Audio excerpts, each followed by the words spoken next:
c'était la 14e étape du Tour, il me semble. Non, 13. Alors aujourd'hui, c'était la 13e étape du Tour et on a eu la victoire de Michel Katowski, qui a été le meilleur de l'échappée tout simplement. On va pas faire un épiloguer là-dessus, hein, c'était le meilleur clairement.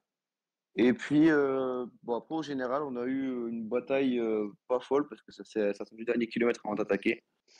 Le Colombier, ça a fait ça la même fois, enfin la dernière fois, c'était en 2020 il me 2020, semble ouais. aussi, Ouais, c'était que 2020 avec Poga qui gagne au sprint devant Roglic.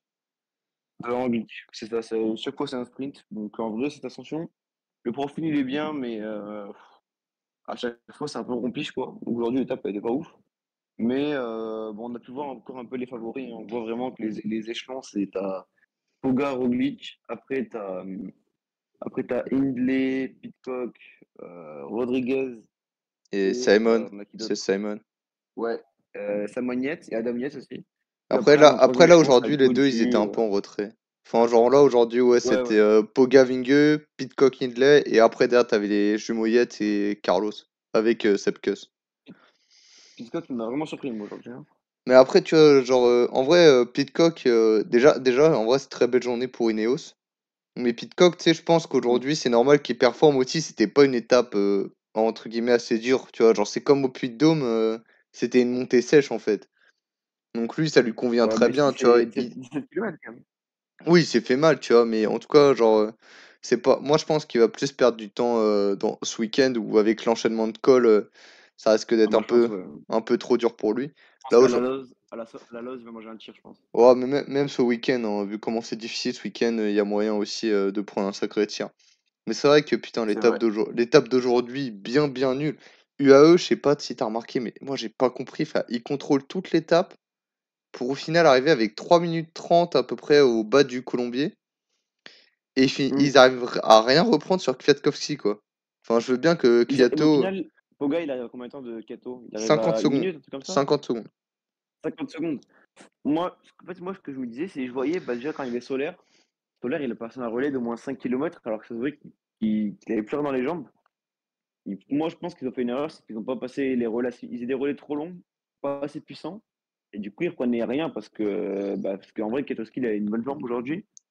Donc, au final, ils sont restés comme ça, puis ils n'ont pas pu vraiment reprendre. Je pense qu'ils n'ont pas assez envoyé, ils ont pas assez envoyé quand il fallait.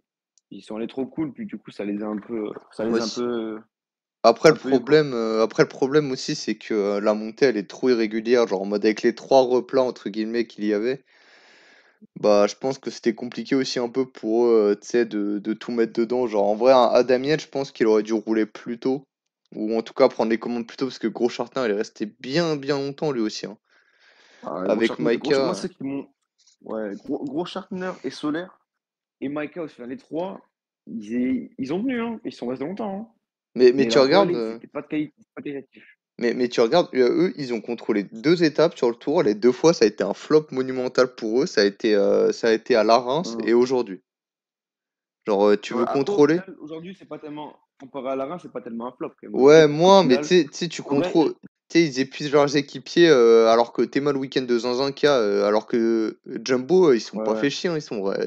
Van Aert, frère, il s'est laissé décrocher dès le début de La l'ascension. Jump, Van La Aert, je pense porte, qu'il a plus, pareil. il en a plus rien à foutre. Je pense pareil que Ouais, ouais. Kelderman, il a lâché tôt, mais même si je pense qu'il était aussi un peu dans le dur, mais je pense qu'il est pas non plus, tu sais, aller au max du max, tu vois. Il a vu qu'il était pas super super, il s'est dit, vas-y, je vais pas forcer, je vais perdre un peu de temps, c'est pas grave.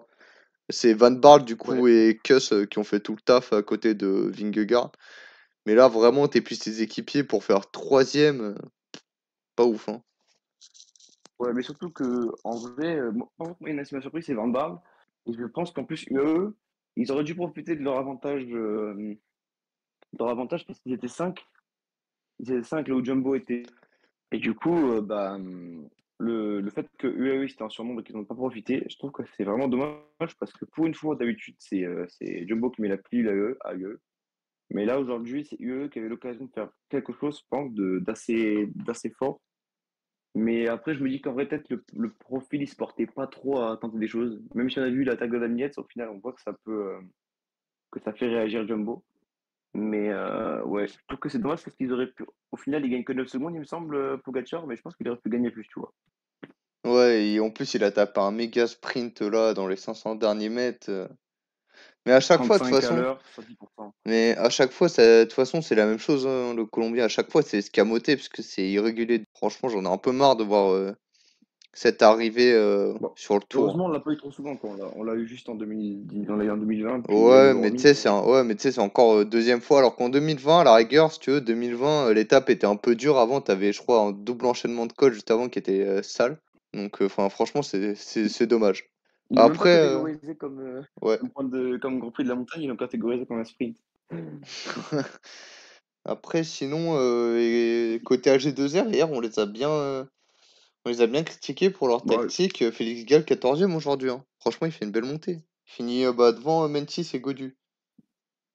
ouais, ouais, bah Félix Gall, moi ça me surprend pas, hein. Même limite, je l'attendais plus haut que ça, dans son niveau.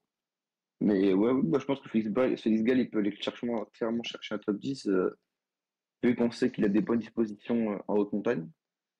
Donc, ouais, ouais, Il est quand même c'est à intéressant 3 de voir ça, hein. minutes, quand même à 3 minutes de Sepkus qui est 10e, hein. Ça va être chaud le top Ouais, mais cette 10. queue, je pense qu'au bout d'un moment, il va totalement exploser à force d'amener Vingegaard un peu partout, quoi. Et Là, après, on a qui? on a vu Bilbao, je Godu, pense que hein. Bilbao, ça va pas tenir, hein. Après, là aussi, pour Bilbao, lui, il avait repris, il s'était bien classé avec l'échappée mardi. Ouais, il a pris ouais, ouais. Et là, aujourd'hui, il finit avec Godu.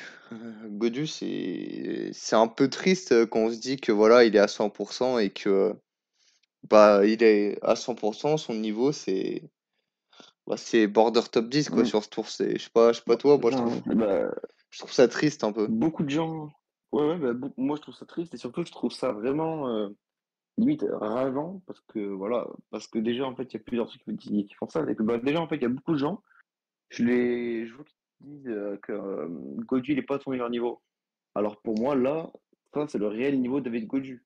Il y en a qui utilisent l'exemple de Paris-Nice, mais sur une semaine, tu peux pas juger le niveau d'un mec sur une semaine. Mose sur le Tour de Suisse, il met la pile à tout le monde. Au final, on a vu sur Tour, il est vraiment pas ouf. Donc, Gaudu, je pense que Paris-Nice, c'était vraiment un gros pic de forme. Il était en très bonne forme. Puis Paris-Nice, c'est pas la même adversité, c'est pas aussi compliqué que le Tour. Et puis au final, en fait, je trouve que c'est vraiment triste parce que Groupama, ils ont mis toute une équipe. Ils ont sacrifié des marques qui auraient bon, je dis pas qu'il aurait gagné des sprints parce que Philipsen, il a l'air imprenable. Mais pourquoi pas, il aurait pu ramener des placettes et puis ça aurait permis à FDJ de se diversifier. Là, tu mets une équipe autour de Godu pour qu'au final, il fasse 9e. Franchement, moi, je serais Madio, je serais vraiment dégoûté d'avoir sacrifié des coureurs comme ça, juste pour ça. Et je pense que FDJ ne devrait plus jamais refaire le pari de remettre une équipe autour de Godu, à moins que ça soit sur une Vuelta ou un Giro, mais c'est rarement le cas que tu mets une équipe entière autour d'un mec sur une Vuelta ou un Giro. Donc, ouais, puis c'est vrai que c'est triste de voir à ce niveau-là, parce que nous, en tant que Français, on avait des espoirs quand même sur Godu, Ah bah clair. mais on se rend compte que peut-être que on le voyait un peu trop fort.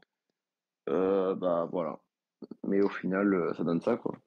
Mais après pour le coup, il a dit Godu qu'en gros, de ce que j'ai compris de sa déclat, c'est qu'en gros la forme elle est à peu près équivalente à celle qu'il avait à Paris-Nice. C'est juste que bah, les autres sont beaucoup plus en forme qu'à Paris-Nice justement, Voilà. donc ça explique.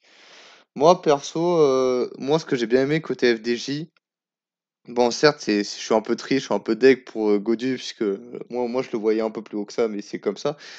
Mais tu vois, Ouais, moi aussi, hein. après je sais pas toi, mais tu sais, ça fait un peu l'autre consolation un peu bizarre, tu vois, mais genre juste d'avoir vu Paché devant attaquer, tu sais, en bas Mm. du Grand Colombier. Alors ça servait un peu à rien, il s'est fait reprendre direct, tu vois, mais moi, tu vois, Ouais, il manque le maillot, moi, quoi. voilà, tu vois, moi j'ai été content de voir ça, de le voir attaquer, d'essayer de prendre de l'avance, d'anticiper, puisqu'il savait très bien qu'il serait pas capable de tenir Terrada, Van Gils, etc.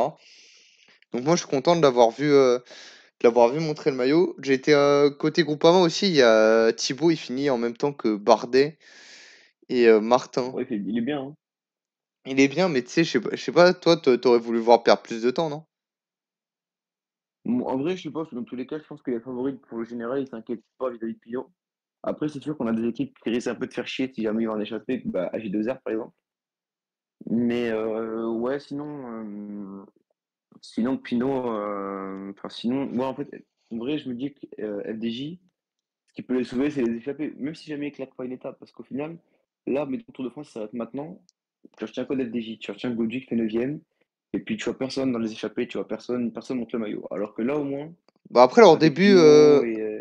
en tout cas, ce début de deuxième semaine, ils sont quand même plutôt offensifs, hein, pas non plus Ah extrêmement, bah, heureusement, tu vois? Mais mardi, heureusement. mardi, ils ont essayé, mais vu que Godu a eu du mal, au début, ils sont restés autour de lui finalement.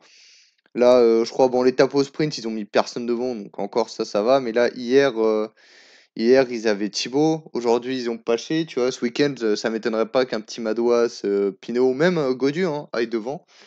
Donc, Ouais, moi, Godu devrait aller en échapper, hein. ouais, ouais. Mais moi, le mec pour lequel je suis plus dégoûté, c'est Guillaume Martin qui s'est encore accroché au général. Et là, on vannait, tu sais, on vannait un peu AG2R qui défend sa 14e place au général. Bah là, il est juste derrière Félix Gall à 10 Après, secondes, quoi. ça fait 4 ans qu'on dit ça, mais en vrai, moi, je suis arrivé à une conclusion là-dessus, et je pense que ça te fait kiffer. Ouais, mais tu sais, c'est triste, Je je pense que pense. ça te fait kiffer. Ouais, ouais, je vois ce que tu veux dire, mais tu sais, genre, t'es 15e du général, là, ça sert à rien de t'accrocher, quoi. C'est pas en mode, tu sais, quand il était top 10, je voulais bien comprendre, tu vois, que, vas-y, il voulait s'accrocher, tu vois. Mais là, t'es 15e, Mm. et là, il s'accroche uniquement parce qu'il espère revenir dans le top 10, mais bah, il est déjà à 3 minutes 30 de queue, en gros, hein. Donc, Surtout qu'en vrai, à la limite, Cofidis, ils sont en train de sortir un tour éclaté, zéro victoire, un bilan vraiment mauvais, on ne va pas en échapper et tout. Là, qui s'accroche pour essayer de faire quelque chose au général, pourquoi pas. Mais là, ton équipe, elle a deux victoires d'étape. Tu peux aller en chercher plus qu'Okar, pourquoi pas, il peut en chercher une, on sait en plus, on jamais. l'a vu, en plus, hier, Et qu'il était Guillaume en Martin, jambes, Martin. On l'a vu, en grosse forme hier, et hein. oui, et Guillaume Martin, hier, il était vraiment chaud. Moi, je pense que Guillaume Martin, il devrait perdre du temps et puis il devrait jouer les échappées parce que là, t'as des profils qui arrivent pour lui, là, bah, étape 14, étape 15. Et bon, col de la Loze, j'allais dire, mais en vrai, c'est pas en échappée, pourquoi pas. Pour moi, il devrait partir en échappée puis rendre le bilan de l'équipe encore plus beau, quoi. Au moins, t'aurais une victoire en haute montagne pour Cofidis. Et Ça serait, même ça lui, serait hein. vraiment Et même beau, lui, d'un quoi. point de vue individuel, on le vanne souvent que Oui, bon, il est souvent placé, mais il gagne quasiment jamais rien. Tu vois, genre là, essayer d'un peu augmenter sa marge, tu vois, parce que là, il est à 3 minutes du top 10, tu vois, donc c'est pas mal, mais on a vu que hier, à G2R, ils ont roulé parce que Pinot était devant, quoi. Donc là, en étant juste derrière Félix Gall, s'ils ont personne devant, ça va rouler. Tu vois, genre juste aujourd'hui, je sais pas, tu peux prendre 10, 15 minutes, tu te relèves complètement. À l'image d'un Johansson, d'un Alaphilippe, tu vois? Ou quand tu joues rien, tu te fais pas tu t'embêtes pas, quoi. Tu te laisses prendre un bon gros tir. Je sais pas, aujourd'hui, typiquement, s'il prend 10, 15 minutes, moi, je trouve ça mieux que, rester, vas-y, un peu bien placé, sans trop l'être, tu vois? Et d'être un peu, tu sais, le cul entre 2 chaises, quoi. ouais, ouais. Moi, je suis d'accord. Moi, je suis totalement d'accord, ouais.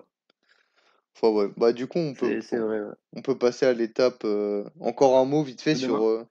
juste, vraiment, que je regarde aussi, Mentis qui fait quand même une grosse montée encore aujourd'hui, hein. Bah, Franchement, Mentis, pour moi, il peut faire top 10, hein. Pour moi, après, je pense que Mentis, c'est le même cas que Martin, il devrait plutôt viser les échappées, la victoire d'étape, mais bon. ouais. Ça m'étonne pas de le voir à ce niveau-là, quoi. Il a fait un début de tour assez moyen, mais là, il a retrouvé une forme assez similaire à celle qu'il avait l'année dernière. Donc, ouais. Bah, à tous les coups, il refait une échappée comme à l'Alpe d'Huez l'an passé où Pidcock gagne. Et là, Ouais. il revient, il se replace, et derrière, ça l'avait permis de se placer pour le top 10 au général, hein. Ouais. Enfin, ouais, bah, du coup, je pense qu'on peut passer à l'étape de demain, hein. Ouais, étape de demain, ouais. Bah, alors, le profil, c'est bah, l'étape 14, du coup. Étape qui reliera Annemasse, Annemasse à Malines, les Ports du Soleil. grosse étape, Et hein. grosse étape. Je pense personnellement que ça va être l'étape la plus divertissante des Alpes. Parce qu'il n'y aura pas de course de. Enfin, je sais pas, peut-être qu'il y aura une course de côte, mais avec la descente, tout ça, ça va s'attaquer de partout. Euh, on a 4280 mètres de dénivelé. On a trois cols de première catégorie En et le plus, dernier col. c'est 3 cols de première catégorie en seulement 152 km, hein. Ah oui, oui, non, mais c'est l'étape est très courte. Et en plus, il y a la fin, le dernier col de Jouclan, c'est un col hors catégorie. Donc ça va envoyer col de Jouplan, j'ai vu une vidéo le col apparemment il est très violent. Il est violent de fou 8%, le col. 8% et demi de moyenne quand même, hein, sur 12 kilomètres quasiment. C'est 11 énorme. kilomètres. Donc c'est violent. Je crois qu'il y a pas mal de 10%, tout ça, c'est assez violent. Surtout avant le col de la Ramaz, ça aussi ça va être pas mal. Donc avant le petit enchaînement de col aussi là, ça fait que de monter, tout ça, ça va être bien, Ah, ça va y a être bien lourd dans les quasiment. jambes En après. fait, tu regardes, juste entre le col de la Ramaz et Jouplane, t'as une portion un peu de plat, mais sinon avant c'est que de la montée-descente, hein, t'as rien de plat. Il n'y a pas un mètre de plat hein, sur ces stops, à part comme tu l'as dit, entre la Ramaz et Ouais, Jouplan, mais ouais. sinon c'est un vrai chantier le truc. Voilà, et à la rigueur, si C'est un on vrai veut être un chantier. peu pointilleux, on peut dire aussi au sommet de Jouplane, derrière ça descend pas tout de suite, il y a une petite portion de plat également. Mm. Mais bon. Ah, et en plus, alors je viens de me rendre compte, mais en haut de Jouplan, il y a Ah des oui, le secondes sprint bonus, bonus. ouais. Toi, tu Donc moi penses après, demain, c'est quoi? Toi, demain, tu vois que c'est échappé ou favori, tu penses? moi je vois une échappée demain. Ah, moi, je suis d'accord Demain je aussi. vois une échappée. Vu le profil en fait, beaucoup de montée, descente. En plus la vallée, elle est pas très longue. La vallée, elle fait seulement 10 kilomètres. Donc des grosses équipes. En plus, je pense qu'ils auront perdu pas mal d'équipiers déjà. Puis avec l'arrivée dans la descente et tout, non, non, je pense qu'il va y avoir une grosse bagarre entre les favoris demain et qu'il y en a qui vont tenter des grosses manœuvres. Les mecs qui sont un peu plus loin, genre pourquoi pas des mecs comme Hindley, des mecs comme Rodriguez et tout, un peu plus loin, et les outsiders, quoi, ils vont tenter des choses. Ouais, Hindley, je Et le vois donc, pas ouais, ça peut être tenter. intéressant. Hindley, je le vois pas tenter un truc. Moi, demain, je pense, c'est. Moi, je pense, c'est d'échapper. En fait, le seul truc qui me fait douter de ça, bah, c'est qu'aujourd'hui, l'équipe Jumbo, comme on l'a dit avant, elle a pas mis un coup de pédale en trop, quoi. C'est vraiment Mm, UAE qui s'est fatigué à la tâche toute la journée. Jumbo, ils sont restés pépères, ils se sont pas cassés la tête. Ils ont laissé UAE, ouais, Pogacar prendre la course à leur compte. Donc peut-être que. Après, là où je me dis qu'il y a des chances qu'ils laissent aussi l'échapper, c'est qu'on a encore vu que Vingegaard est un cran en dessous de Pogacar sur ce tour. Enfin, un cran ouais. en dessous, on s'entend, mais il perd encore un tout petit, un peu de temps, tu vois. En fait, Donc aujourd'hui, j'ai pas je pense l'impression que qu'ils auront pas Vingegaard intérêt. perd parce qu'il est moins fort. Mais après, je pense qu'ils auront pas intérêt, tu sais, à contrôler et à faire en sorte que déjà Pogard Non, reprenne non, des bonifs, tu vois. Je pense que si c'est ouais, UAE, en fait, si c'est encore UAE qui doit contrôler, bah, c'est encore pour moi, on a vu que déjà ils sont incapables, même quand ils sont frais, de gérer une échappée. Alors demain, en étant cramé avec une étape en plus aussi dure, pour moi, ça va partir à 15-20. Et derrière, bon, Jumbo, je pense que si c'est eux qui contrôlent, ils vont se dire, selon les coureurs qui sont échappés devant, ça peut rapidement monter comme au Puy-de-Dôme, quoi, 10-15 minutes d'avance. c'est ça. Ouais, je pense que ça va être ça. Puis l'échappée, elle va gagner avec pas mal d'avance. Mais ouais, par rapport à ce que tu disais sur Vingegaard et Poga, moi en fait, je pense pas que fondamentalement Pogacar, il soit vraiment beaucoup, genre très au-dessus. Il soit vraiment large au-dessus de Vingegaard, tu vois. Je pense, aujourd'hui, ben, on l'a vu, c'est parce qu'on sait que Pogacar, c'est un mec, Ouais, il est bon, plus je pense que c'est le meilleur explosif. du monde à l'heure actuelle. Et donc, Vingegaard, dès que Pogacar il envoie des watts, Vingegaard, il est jamais en capacité de pouvoir suivre parce qu'il envoie trop de puissance, en fait. Ouais, c'est Du vrai. coup, sur du 10% en plus. Donc après, à voir si jamais il y a des calls avec des pourcentages un peu plus faibles, je pense que Vingegaard serait plus à son avantage. Mais, euh, mais ouais, ouais, moi je suis du même avis que toi. Et puis demain, mon petit prono de demain, c'est une victoire de Guillaume Martin, je l'attente, pour Cofidis, Avec qui la part en descente échappée. derrière? C'est vrai que c'est pas un très bon descendeur, j'avais oublié ça. En vrai, Euh, moi, demain, toi, tu parles Martin, moi, je vois plus j'aurais deux noms. Soit un Giulio Ciccone qui, bon, il est peut-être un peu diminué de sa légère chute qu'il a eue il hier, est mais tombé, hein. ouais, ouais, c'est ça, la seule inconnue, mais tu sais, ça reste un gros descendeur. Il y a beaucoup de points pour le maillot de la montagne à aller se faire. Donc pourquoi pas lui? Sinon, côté français, bah, Romain Bardet, hein. Moi, Romain Bardet, franchement, demain, je le vois bien tenter un petit truc. Il est 12e du général à 9 minutes 33. On a vu encore aujourd'hui bah, qu'il est au même niveau que Thibaut Pinot, alors que Pinot a pris une échappée hier et pas Bardet, quoi. Donc demain, Mm, arriver en descente, c'est idéal pour lui qui est un excellent descendeur. Donc pourquoi ouais, pas le voir attaquer, essayer d'aller reprendre du temps. Après, donc du coup, le seul entre guillemets problème s'il va devant, c'est que la marge accordée à l'échappée sera bien moindre, quoi. Ils vont pas laisser 10 minutes, pardon. Ils vont laisser peut-être, ouais, 5-6 minutes max, je pense. Mais en tout cas, Ouais, ouais. j'aimerais bien le voir tenter un petit truc demain, Romain Bardet. Ouais, bah finalement, je change mon prono. Alors, je vais être un peu plus. Pour le français, je vais garder Guillaume Martin.